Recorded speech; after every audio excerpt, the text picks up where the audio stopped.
ஓம் சத்குரு சாய்நாதாய நமோ நமக. எனது முதன்மை குருநாதர் மதிப்புமிக்க ஜோதிட கலையரசர் ஆதித்ய குருஜி ஐயா அவர்களுக்கு குரு வணக்கம். உலகம் முழுக்க பரவியிருக்கின்ற தமிழ் உறவுகள் அனைவருக்கும் மதுரை ஜோதிட சாய் செல்வத்தின் இனிய வணக்கம். கல்வி சம்பந்தமான வீடியோ இப்போ முதல்ல ஒன்று போட்டேன்.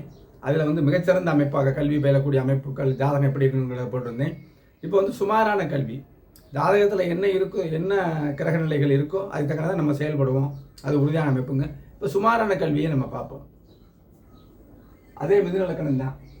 லக்கணத்தில் சனி வந்துடும். சனி வந்துட்டாலே குறைன்னு சொல்லி தெரிய வேண்டியதில்லை. ஆனால் இந்த சனி இங்கே மிதுன லக்கணத்து யோக கிரகம் நல்ல நிலையில் தான் இருக்கார். செவ்வாய் பார்க்கலை. அப்போ பெரிய கெடுதல் பண்ண மாட்டார் அப்படிங்கிறத தெரிஞ்சுக்கிறேங்க. 4ஆம் இடத்துல சந்திரன், ஒளியில்லாத சந்திரன், அமாவாசை இல்லை இருந்தாலும் ஒளியில்லாத சந்திரன் 4ஆம் இடத்துல இருக்காரு.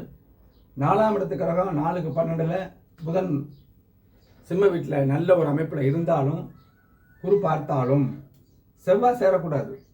புதன் அறிவுனா செவ்வாய் ஆத்திரம் இருக்கிற இடத்துல எப்படி அறிவு வேலை செய்யும் நல்லா பாருங்க. அப்போ படிக்கிறதுக்கு ஒரு தடைகளை கண்டிப்பாக கொடுக்கும்.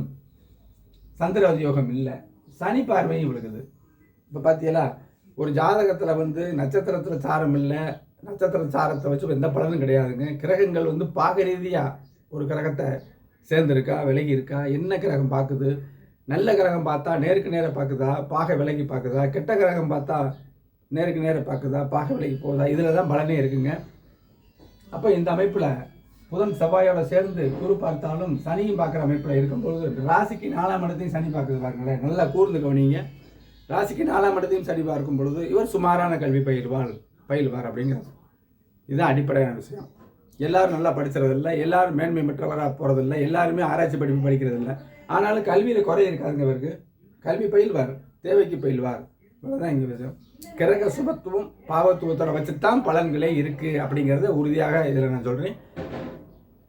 தனிப்பட்ட முறையில் கல்வி சம்பந்தப்பட்ட அமைப்பு, இப்போ உங்கள் இந்த கல்வியாண்டில் உங்கள் பிள்ளைகள் என்ன படிக்கலாம், அவங்களுக்கு என்ன தோணுது, என்ன படித்தா முன்னேற்றமாக வரலாம் அப்படிங்கிற அமைப்பு தெரிஞ்சுக்கொள்ள உங்களுக்கு இந்த திரையில் தெரியக்கூடிய வாட்ஸ்அப் நம்பருக்கு தொடர்பு கொள்ளுங்கள். தெளிவாக கிரக விளக்கத்தோடு பலன்களை கேட்டு தெரிந்து கொள்ளலாம்.